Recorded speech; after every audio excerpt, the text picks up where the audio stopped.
Eu saúdo o povo de Deus na gloriosa paz de nosso Senhor e Salvador Jesus Cristo. Eu sou o pastor Francisco,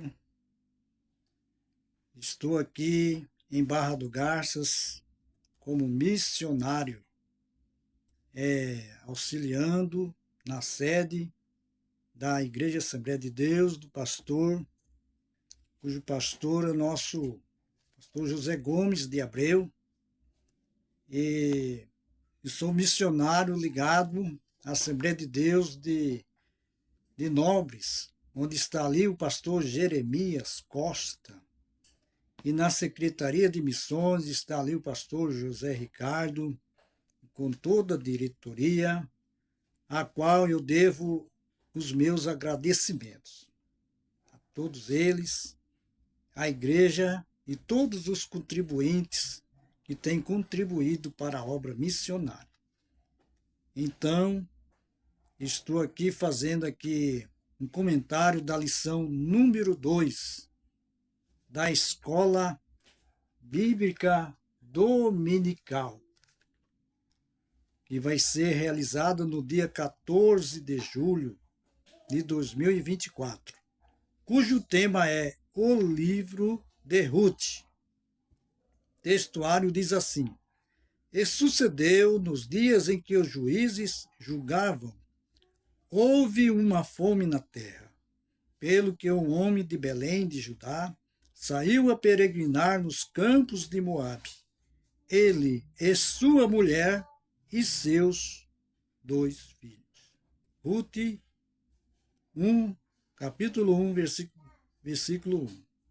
Verdade prática: servir a Deus não nos isenta de crises. Em qualquer circunstância, o segredo é permanecer fiel, confiando na providência divina. Muitas vezes nós pensamos assim: mas eu sou um crente fiel, sou um crente obediente à palavra de Deus. Porém, aqui diz assim: o segredo é ser fiel, mas isso não nos isenta de crises. Todos nós estamos sujeitos a crises enquanto estamos em cima desta terra. Amém, irmãos? Nós vamos entrar direto aqui no comentário, na introdução, que nos diz assim: o livro de Ruth se destaca não apenas por sua beleza literária, mas principalmente pela profundidade espiritual de sua mensagem. Fonte de inspiração para os judeus e cristãos ao longo dos séculos. O livro narra uma história de amizades, amor e redenção, uma extraordinária demonstração de como o Todo-Poderoso trabalha em meio às crises para cumprir seus desígnios eternos. Ele transforma tristeza em alegria, perdas em ganhos, derrotas em vitórias. Ruth nos apresenta Jeová Jiré, o Deus que provê. Glória a Deus. A palavra-chave da lição de hoje é providência. Vamos ver aqui a organização do livro. Na Bíblia hebraica, o livro de Ruth pertence à terceira divisão, ou seção do Tanakh. A Bíblia hebraica, que é composta apenas dos livros do Antigo Testamento da Bíblia cristã. Essa terceira seção é chamada Ketuvim, ou hagiógrafos escritos. A primeira seção é a Torá, que é o Pentateuco, e a segunda é a Nevim, que são os profetas.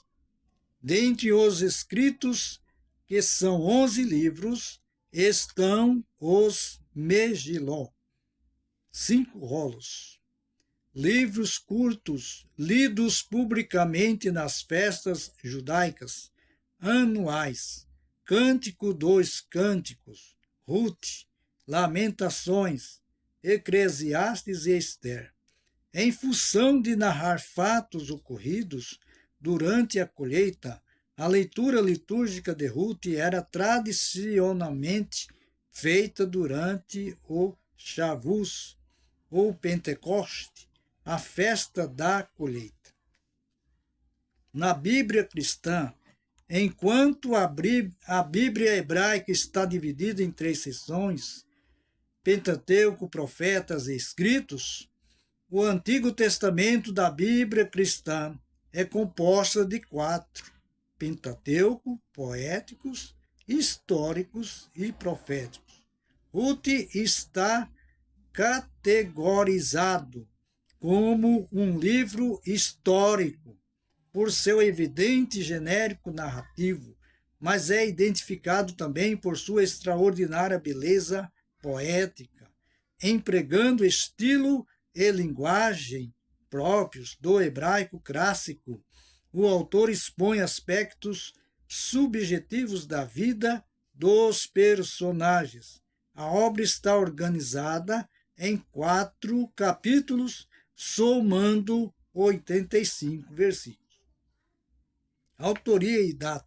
Há uma diversidade de opiniões entre os eruditos acerca da autoria e a data do livro de Ruth.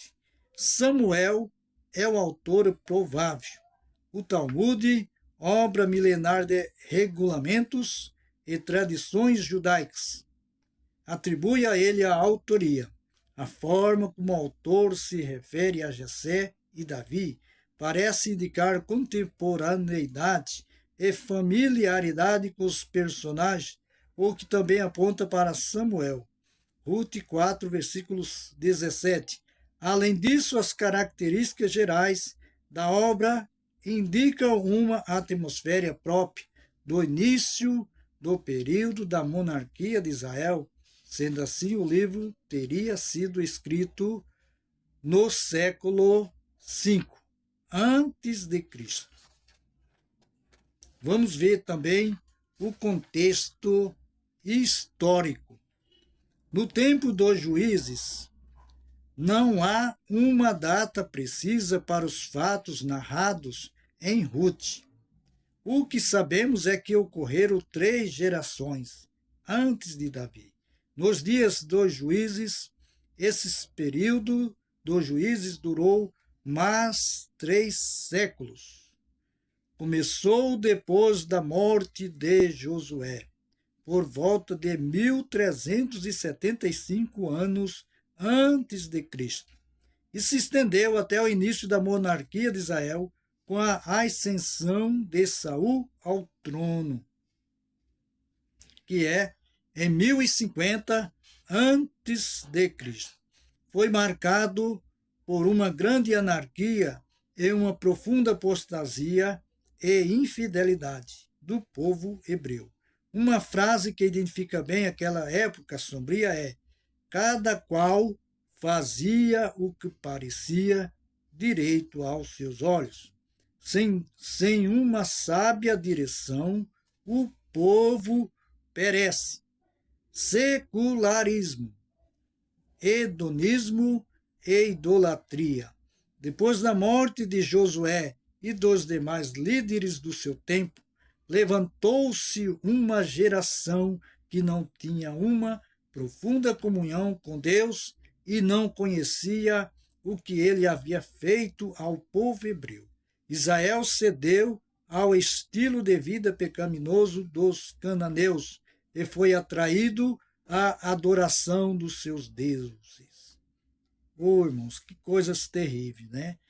Nós podemos comparar isso com uma pessoa que está na igreja e que de repente desvia dos santos caminhos do Senhor. Coisa triste, né? Nós vamos passar aqui para a opressão, clamor e livramento. A apostasia tornou-se Israel presa fácil de seus inimigos, que atacavam e saqueavam suas cidades e terras e mantinham o povo sob domínio opressor por longos períodos. A afligida nação clamava a Deus e o Senhor levantava juízes para libertar o seu povo. Esses juízes não eram magistrados civis como os que conhecemos hoje, que julgam em fóruns e tribunais.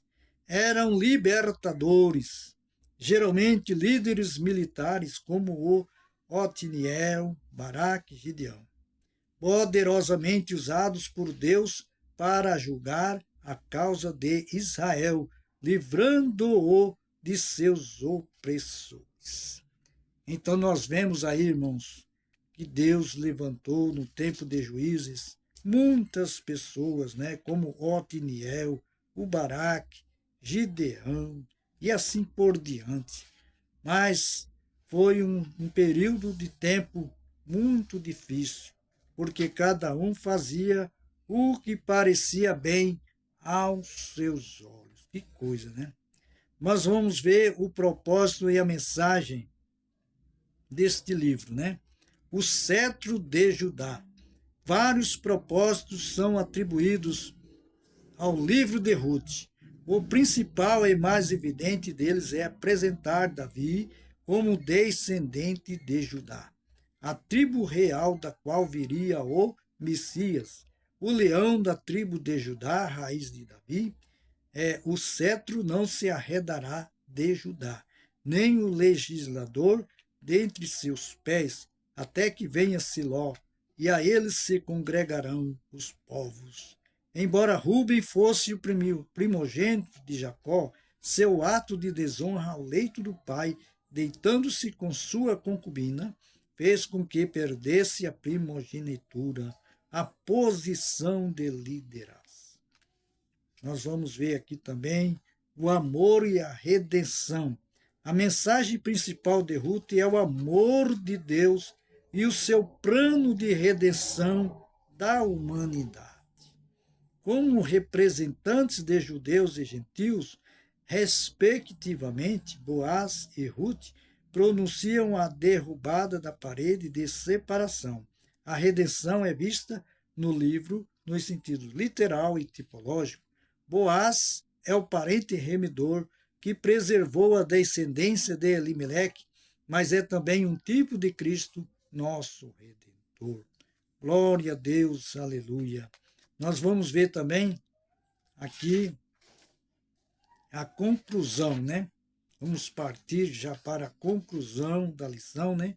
O livro de Ruth nos ensina que, a despeito da incredulidade e dos pecados do homem, Deus sempre trabalha para cumprir os seus desígnios, sem violar o princípio do livre-arbítrio humano.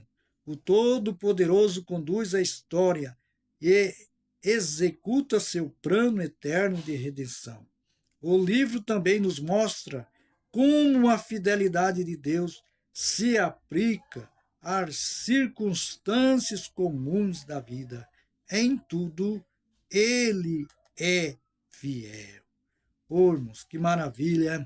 Nós estamos aqui concluindo uma lição muito maravilhosa, que os amados irmãos possam, né, concluir aqui um trabalho muito maravilhoso, né, um comentário feito pelo pastor, né, Silas, um comentário muito bem feito para que o nome do Senhor Jesus seja glorificado. Bem, então aqui eu estou aqui encerrando esta lição, mandando a gloriosa paz do Senhor Jesus a todos os irmãos, que Deus em Cristo abençoe a todos vocês, né? Que esta lição venha servir, né? De um exemplo, que você possa também ter uma noção de como ensinar na escola bíblica dominical aí da sua congregação, né? Eu creio que vai te ajudar em alguma coisa, amém? Deus em Cristo te abençoe, em nome de Jesus, amém?